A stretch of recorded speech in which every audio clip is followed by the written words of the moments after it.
Loren, what can people do who have to fly for work? What precautions can you recommend to people or anyone who might live in an area around one of these facilities? And there's lots of facilities around the United States. You mentioned them at the beginning of the broadcast. Pentax and Idaho and Tennessee Valley. I think the most important thing is for people to have personal Geiger counters or dosimeters, so that when you hear that going off, it's alerting you that you're being exposed to radiation, and you can leave the area or refuse to fly or whatever you need to do to escape. I don't believe anybody anymore working for the government or any institution that is supposed to be protecting your health and the environment. The Atomic Energy Commission and the military set up the EPA, Environmental Protection Agency, and that was to protect the government and the military's nuclear weapons testing program, and to hide the harm from the citizens of America. They also set up the U.S. military, and the Atomic Energy Commission then went on to set up the National Institutes of Health and the National Cancer Institute to protect the government and the military's programs. And they also set up the Centers for Disease Control. So all of the agencies, government official agencies that American citizens think are there to protect them, it's absolutely the opposite. So another thing to avoid is the X-ray machines in the airports. Whatever you do, don't go through those. Ask for a pat-down. I've done it many times, and the TSA agents, personnel have been very courteous, and I didn't have any problems at all. I'm not going through any of those X-ray machines. I went through one. I was at the Tokyo airport.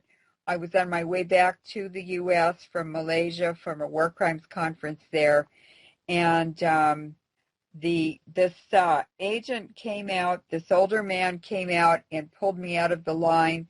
I was waiting to check in and give them my bags.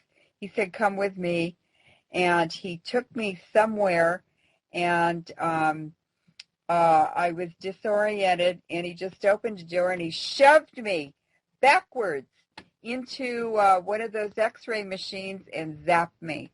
And then when I came out, then I went through the security, and they found a bag of film in my backpack, which was in a protective lead bag. And they said, "Can we take this and check it?" And I said, "Okay." And I'm certain that they switched the film on me. Every time I've gone through the Tokyo airport, documents have disappeared from my bags, from my backpack, newspaper articles that I was interviewed in different countries. And this has also happened to Alfred Weber, who's done a lot of interviews with me. So it's all a web of deception, and the citizens of the world are the real target, and they're just making a lot of money on us, making us sick and selling their uranium. Well, and it's part of control, too, isn't it? Because people who are sick can't really fight back. That's right. And Americans and people in North America, the Northern Hemisphere, are just going to die from long, lingering illnesses. Like I mentioned before in the last interview, Chase Bank owns CVS Pharmacy. The bankers are buying the pharmaceutical companies and the drugstores, and they're putting drive-through windows in these pharmacies so that they can make even more money, because they're illegally selling drugs also without prescriptions. The saying, "the canary in a coal mine," is an allusion to caged canaries that mining workers would carry down into the tunnels with them.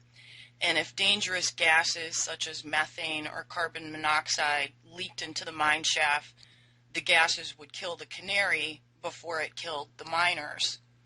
In regards to someone whose sensitivity to adverse conditions makes it a useful early indicator of such conditions, something which warns of the coming of greater danger or trouble by a deterioration in its health or welfare. I want to recommend the Gamma Scout Geiger counter from Germany. It's excellent, and everyone should have one of those. They come with a 12-year battery. They're excellent Geiger counters. You asked, how can we protect ourselves? Well, that's one of the best ways. It's to actually measure the radiation. You can trust that. I wouldn't trust any government or agency or health department. I think they're all terrorist organizations. Many of the nuclear workers that I've talked to who have since retired from the industry have told me the same thing. Whatever you do, do not trust your government to tell you things are okay. No, they're not. That's right. We're on our own. You have to take responsibility for your life, for your family, for your children, and you have to educate yourself in order to be able to protect yourself. The government isn't protecting us. We're in this mess because of the government. Lorena, thank you so much for joining me today in this discussion. I know 6 celebrities aren't something either one of us usually discuss, but I think we could definitely use some help gathering information. If you guys come across any articles that pertain to this discussion that we had today, please email them to me at christinax4@yahoo.com. We will also be accepting mutation images. Lorraine, you're probably most renowned for your work and research related to depleted uranium as a weapon of war and genocide, and it would be wonderful to have you back to discuss that and other nuclear crimes against populations in more detail, including